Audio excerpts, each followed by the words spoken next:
Hello, everyone. Welcome back to the webinar series on grant funding, the Masterclass. We're on session 4 today. So it's myself, Rod Howells, and Justin Davis from Net Zero Industry Wales who will be presenting. I'll go into what the session's about a bit later. Just I thought we'd start with a bit of an intro to Net Zero Industry Wales and the launchpads.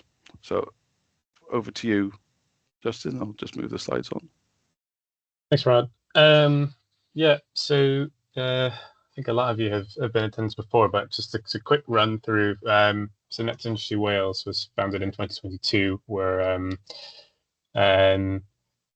co-funded through Welsh Government, but a not-profit organisation supporting businesses in their net zero journey. And our mission is to empower businesses to build greener futures. And we are the cluster management office for the South West Wales Net Zero Launchpad, funded through Innovate UK. So the South West Wales Launchpad is a fund of £7.5 million that was earmarked for South West Wales through Innovate UK to support SMEs working in the net zero in the net zero space within the region. So we're working with the various councils in the region, as well as our delivery partners, BIC Innovation, Business in Focus, Avachlin, Switch Net Zero, which is through Swansea University, as well as the Offshore Renewables Energy Catapult, with support from Innovate UK's business growth. So doing everything from kind of application support to business development to networking within the region that we're working in. Great, thanks. I think that's covered it with what you were just saying. So thanks very much, Justin. Today's session is the final session. The previous sessions, for those who missed it, will be available as recordings coming out shortly.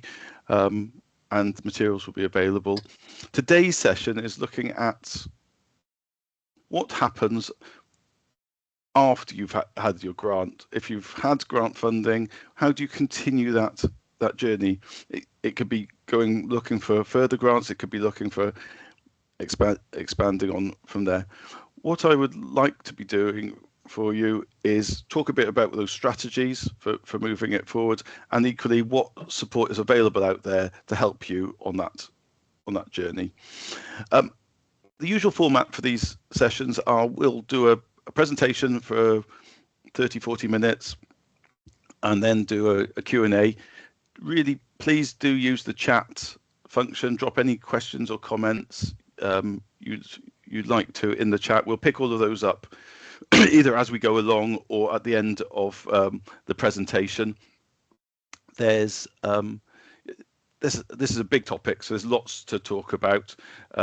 So I'll get started and we'll cover that. But yeah, as I say, please use the chat, and we've done previously, once this session's finished, we will be sending out the slide packs for this session and previous sessions.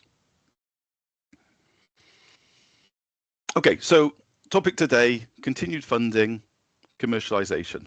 Looking about actually going from where you've had an idea, where you've had a project, how do you take it forward? What are the next steps? What are the things to consider? And what are the routes to market for you? So it very much is about, on that route, going from that initial idea through to reality. I mean, ultimately, what we're all trying to do is get to a point where we're getting a return on the investment that we've put in. We're getting the product is available, there's income being generated, you've got a profitable business, or you've got innovation that you've put out there, you're getting licenses. So how do we get there, and what support's there for us? So just as a framework, this is something I use all the time when I'm looking at any idea that I'm looking to take forward, and when I'm working with customers. It's really under sort of 3 areas that you've got to be looking to get a successful innovation through to something that could be commercial. Again, probably maybe teaching you to suck eggs here, but this is what I start from. I think of these 3 lenses. First one, commercially, is it desirable? Is there someone out there who actually wants it and needs it? And can you define them? Can you identify them? Can you say, yes, this is the individual, this is the person who would take this forward?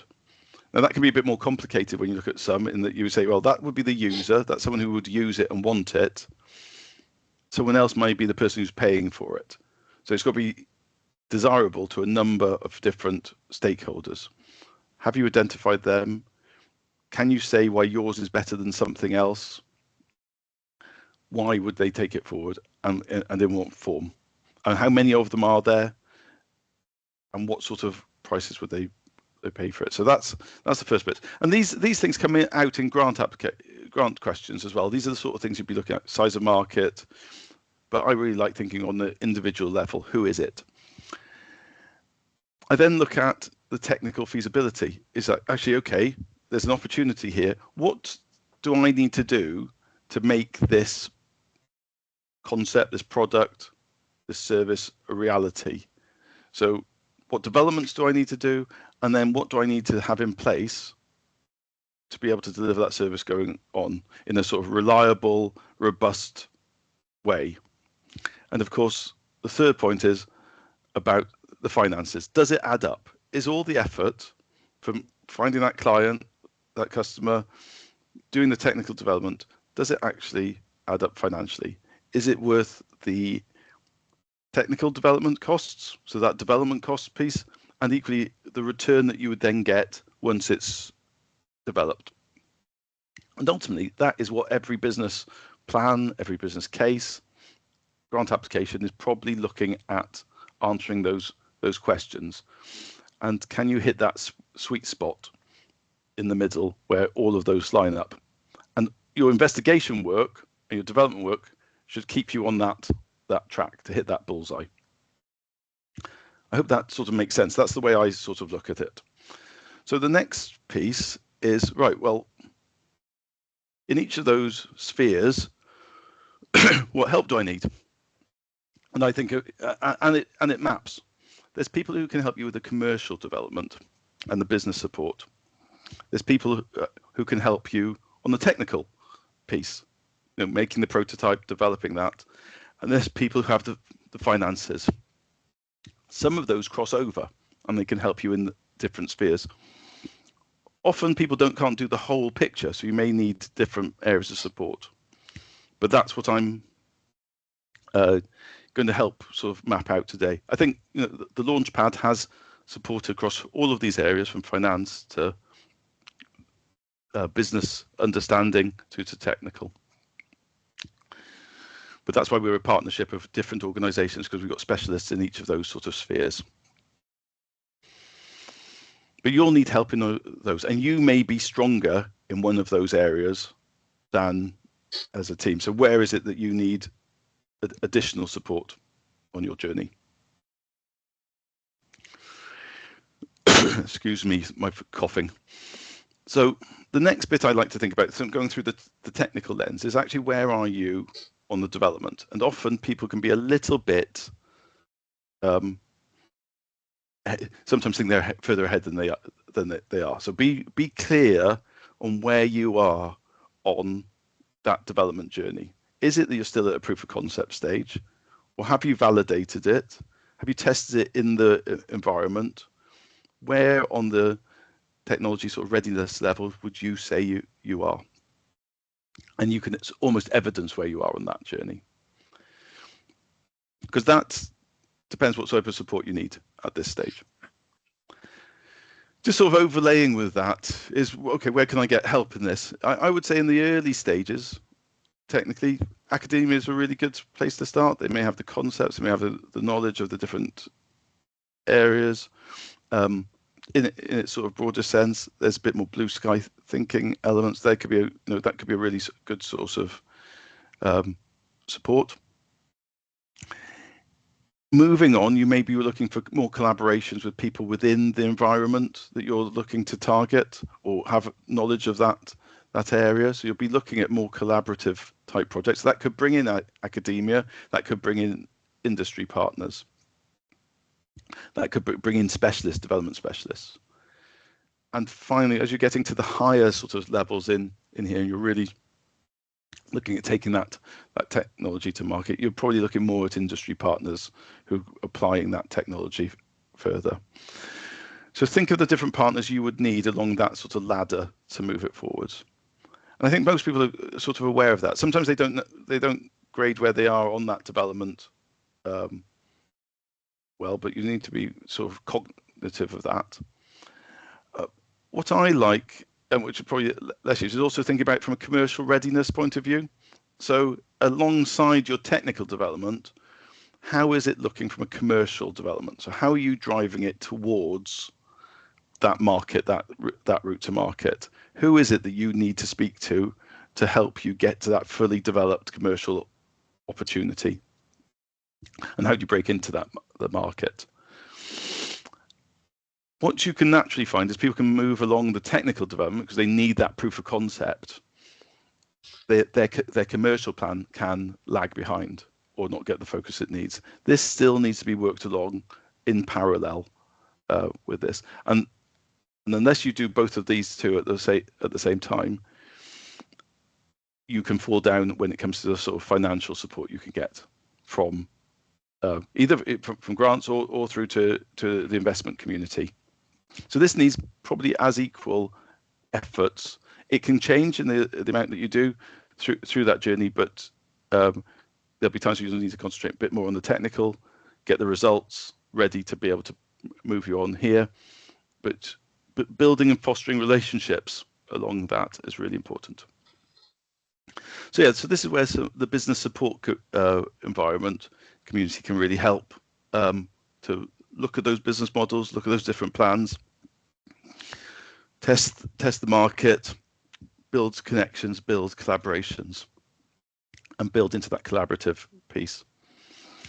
So it's very much thinking about what sort of partners you may need along that journey under those lenses. I hope that makes sense in a sort of construct way for everyone. This is really top level. This could be a webinar series in itself. But what's your sort of route to market? And this may adapt, and you'll learn and you'll develop as this goes along. What is your strategy to get to that end goal?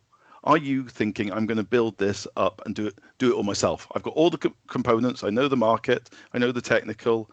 I've got routes to the market. I've got contacts in that market. I've got the capability to build a distribution network later on. That's all within my power. I'm going to do it myself. It fits to our current business. We're bringing that through. Great. That's not the position everyone can be in. Others will be looking at, okay, I've got components of that, but I don't have the networks to really get this in. I don't have the capabilities. What are the partners I need? And as I've just mapped out, some of those may be technical, some of them may be commercial. You may think, actually, a business entity itself is not where I want to go. Actually, I'm going to look for partners who I could then license to. And that becomes a different strategy in itself. And you've got to think about how would I get enough in my development to be in a place where I could have value to license this to someone else. And there's a whole stream of different license models you could think of. You can think about owning it, licensing it to someone else. You could be selling it. You could be looking at different areas, different pieces. But considering this in the development of it and going into it with your eyes open, from your own ambitions. Often this is driven by personal desire as much as anything else. So consider those routes.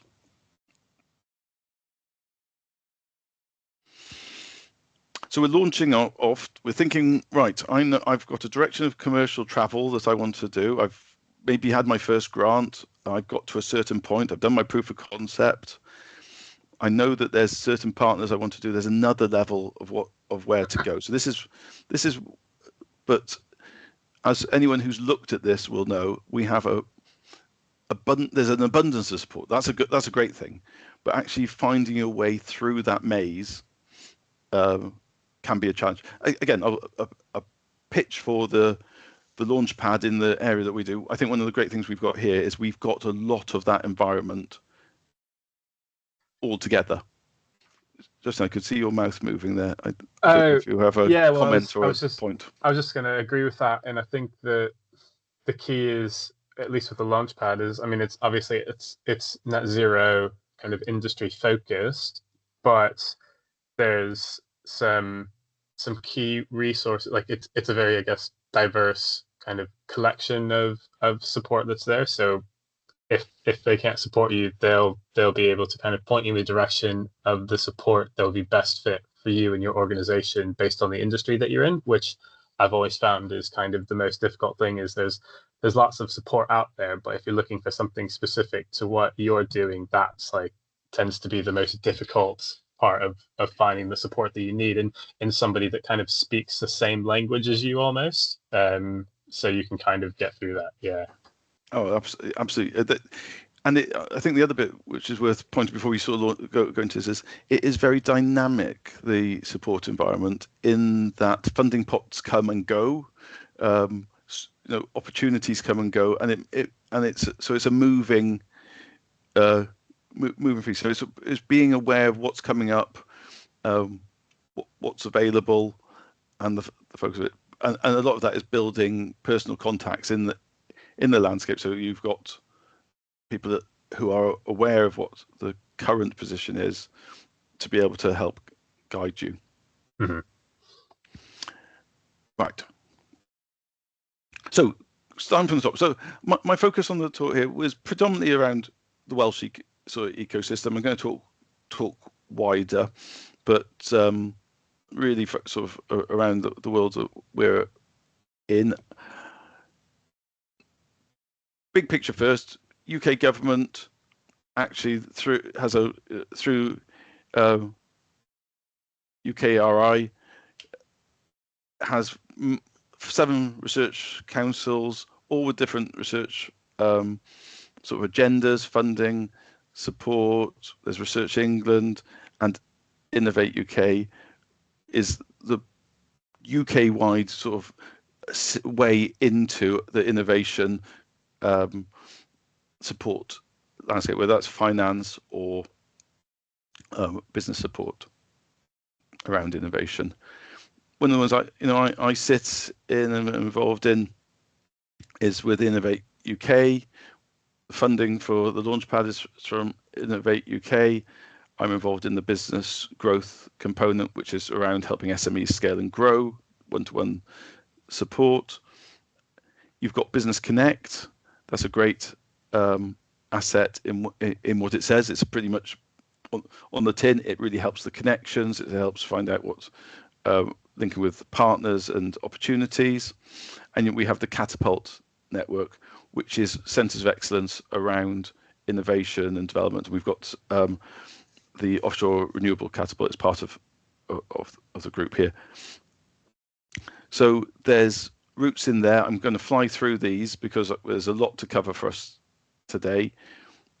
Business growth can help, as I say, focus on SMEs, can really help with that innovation strategy. The commercial aspects can come through that manage your innovation piece. It has support around it, getting yourself investor ready and looking at grant support, but has elements looking at the wider grant community, and it also works on looking at finding international partners, UK partners and international partners.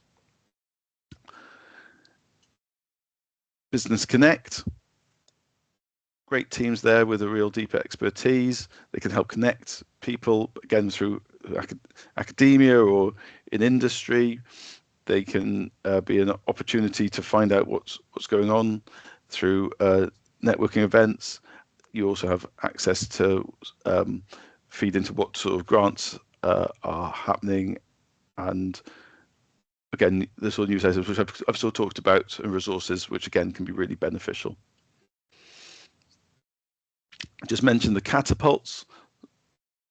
We're well involved with the offshore renewable catapult. There are other catapults. There are centres of excellence. They're access to everyone across across the UK. They work closely. They've got good connections with universities. They've got the capabilities within themselves, and they'll have links to industry. So again, a really useful resource on sort of deep knowledge in certain sectors. So have a look at some of those catapults which might align with your needs. Other things which are worth talking about. Obviously, in this world, there's a super amount of resources from the Intellectual Property Office, explainers, guides on what you should be looking at for protecting your IP as a start point. I mentioned, and I think I've got it later on, is things like the Lambert agreements, which are sort of templates for managing your collaborative links. They also do talks and sort of presentations, so worth keeping up to date there, and also helping inform your strategy so that you can see how you can protect your ideas. Whizzing through these, so this is so that you're aware of them. It'd be interesting to hear people's thoughts on this. Within Wales, we're through the devolved nations and from Welsh Government, we've got Business Wales. Again, loads of resources there. I think the key ones for us to highlight to yourselves, there's stuff from the nuts and bolts of running a business, what you should be considering, through to specialist support through the Accelerated Growth Programme. There's access to finance, looking at Fund Bank of Wales, export support. So there's a raft of support available there. Again, we've got Business in Focus who are involved in Business Wales as part of the group here, so we've got links into the support that's available there. I think the key ones to point out would be smart, flexible innovation support. This is a wide-ranging grant funding can come through that support program. Smart Fizz, as it gets called, it's worth looking at that as a way to support and develop your business if you're looking at finance. I mentioned the Accelerated Growth Programme. That, again, that's a way to get business support, business guidance, expertise to help your business. So when I'm thinking about if you go back to my three lenses, the business support, the technical support, the financial support, these are areas where you can be starting to think, okay, I need help in this area. Who could I speak to help with these components? Moving on to this, and again, part of our group is with Swansea University. Research says that all have a really important role to play in the development piece, particularly maybe in that earlier stage, I would say, but they've also got connections to some business.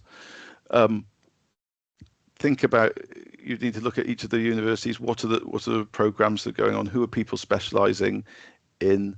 We could probably help guide on that, where to make connections to help you develop your projects. This is focusing on Wales. It's the same across the UK.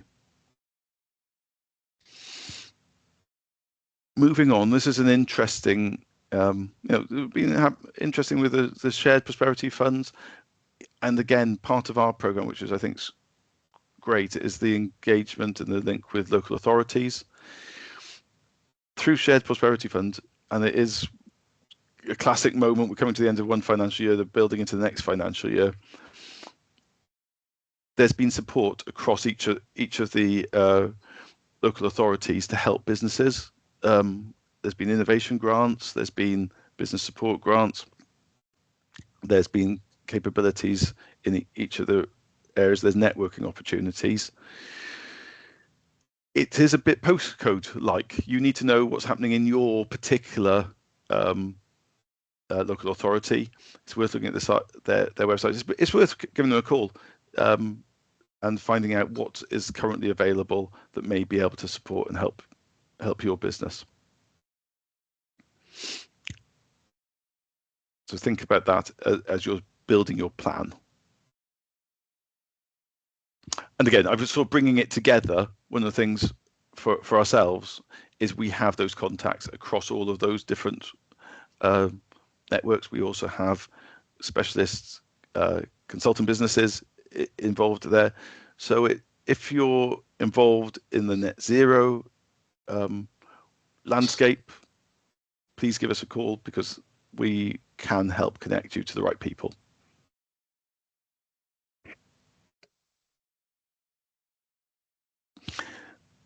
Moving again, just to sort of complete the picture, if there's people on the call for outside of Wales, because some of that wouldn't be available in all its guises, there's similar schemes for support, again, shared prosperity type fundings across the UK, across England. Scotland again has its own support network and capabilities, but it's the same sort of models. You can look at a national level, you can look at a devolved government level, you can look at regional and local government level, all worth looking at for areas of support, from finance, for business support to technical support. Other areas to not forget about when you're building this strategy is actually, and it may be a bit further on, but there's also support around from specific industry sectors. There's support around from the bank sector. I was thinking about Eagle Labs, accelerator programs. I see a lot in the sort of food and drink sector, where there's elements to help work your product through. So last time I did a check on number of accelerators, there was about 150 that I found. So there's probably one that fits the bill for what you're wanting to do. And they can be really useful for the right types of business to get, again, that mix of business support, technical support, and financial support. These are some of the local incubators and accelerators. We've got Eagle Labs, we've got Tramshed, we've got MSpark in North Wales, and Alacrity Foundation. So it's worth looking out to say if these fit and with what you're trying to achieve and the support that you could get through those. I've talked regionally, I've talked about ourselves and where we fit into this. I've sort of hinted at the sort of national level. I've looked, but there's also the European and the sector-specific areas. So it's a when we talk about a landscape, it's a wide landscape. There's a lot. You can spend a lot of time in this.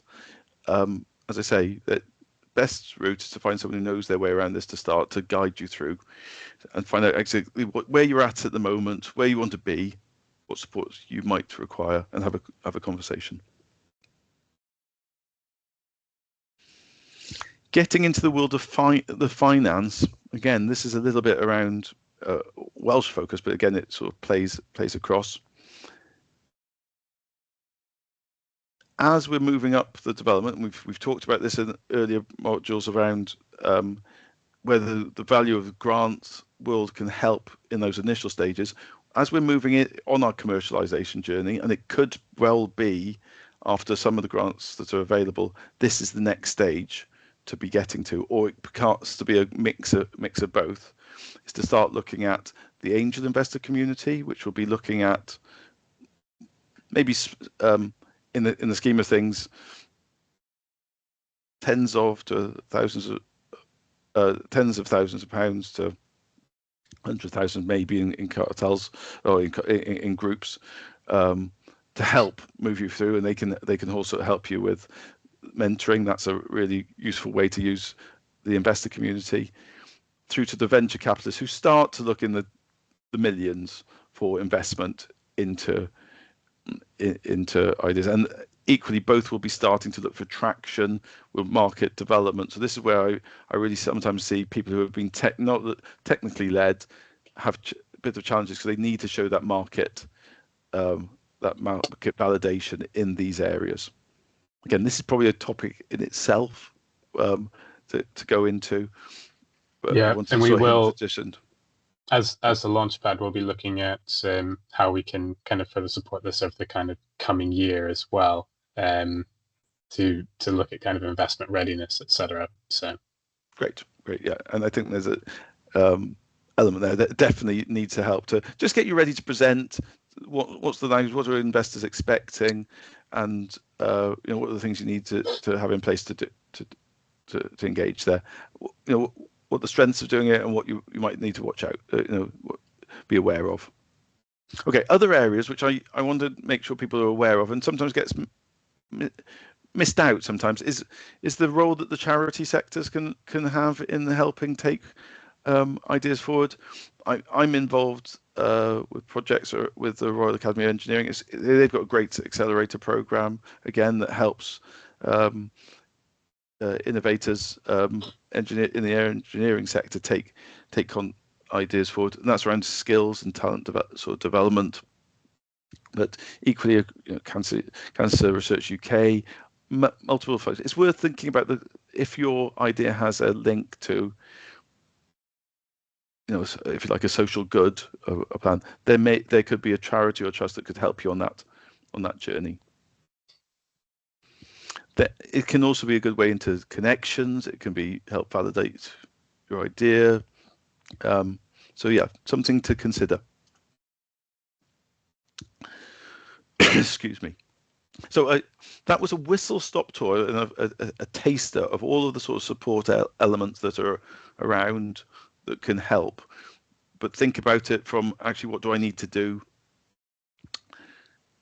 from a technical, from a commercial, from a financial point of view, as you say, and who might be the right partners to speak to help on each of those components, to fitting that jigsaw together to move your mind.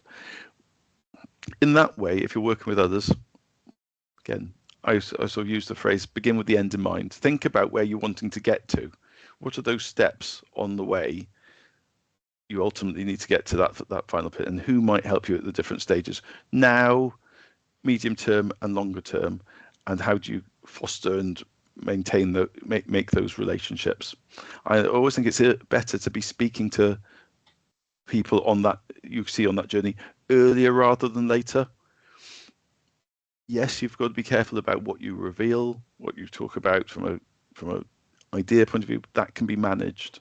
You can talk about sort of areas of solutions, just areas where you're looking at defining needs. You don't have to go into the detail of how you're going to do it if it's sensitive, but think about those, because that can really help in plotting that strategy for yourselves. But you're also laying the sort of laying the foundations for those relationships going on. If someone's spoken to you 2 years before and then they see you progressing, then they see 6 months, they're ready for that engagement and relationship as it comes, rather than being in a position where you present yourself at the last, ready to go, and then you haven't built up that relationship with them, and then you're going to have that time period that you're going to have to do it. And equally, if there's ones you think, actually, this isn't the route I think it is, I can adjust earlier rather than later. So I think this is a key point on that development, that commercialization route, is to be talking to people earlier rather than later, and thinking about what that shape of role and position, how do you want to, you're thinking about working with people. So that helps that piece around defining roles and setting out who might be done. We've talked about this on previous ones, but it's important all the way through on both the technical and the commercial journey. Who's doing what? Why are they doing it? Again, another little phrase I like is what's in it for me piece, not just in a sort of Machiavellian way, but in a sort of, actually, let's be clear, this is what I would like to out of it, and equally, what would you like out of it?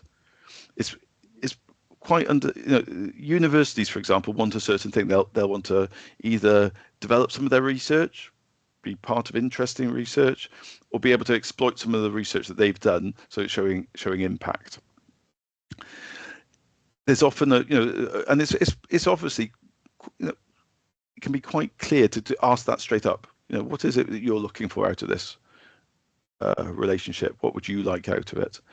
And bringing that back then to, okay, that's what we're going for. That's what you're doing. That's doing. I think then talking about IP in its broadest sense, about actually who's going to do what with the output and who's going to own which bits of the output. Again, it can be quite sensitive, needs those conversations up front before you get into projects, and needs careful management through. Something, again, I think we might come back to as a topic area potentially through the Launchpad to sort of delve deeper into that. Definitely something is worth getting advice on beforehand. I've been involved in enough where I've been trying to unpick things later on, which is much worse than trying to set the sort of parameters beforehand. So again, one of those ones, say, have a conversation early rather than later. Justin, I can see you're looking to. Yeah, well, I was just going to say, I mean, we're definitely, I mean, yeah, it's not all confirmed yet, but we are expecting a collaborative kind of funding round to come this year, kind of first half of the year. So my advice is if that, or even something further down the road is something you're interested in, it's worth, like I said, just like Rod said, just starting to have those conversations now with potential collaborators to to make sure that you're kind of prepared for any sort of collaborative funding calls that might come. Yeah, because as we said on previous ones, the nature of the beast of these is that there's usually, they're announced and then there's a relatively short window before you put an application in. So if you're at a cold start with those, that timescale can be quite tight. If you're trying to build a collaborative arrangement with new partners, find people to work with, work out, build those relationships, shape out what a model might be, it can be quite a tight process, and then write it all up clearly and put in a really good application. So it's one where if you know your sort of direction of travel, you know that things have been funded of the sort of order of project that you're looking at. It's worth the investment of time to start those conversations earlier, so that you say, look, so we're ready for that.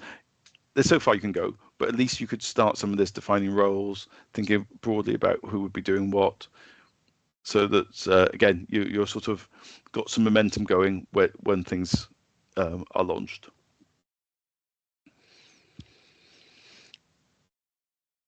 Right, so that's really was my whistle-stop tour through the the commercial or the sort of support landscape when you're looking at developing it, when you're looking at taking an idea further, when you're looking at your sort of commercialization plan and your development plan. It could be that you're going back for more grants and you're going through the process again once you've had a grant, and quite likely you might be. It could be that you're starting to look at different types of investors or different types of collaborative arrangements.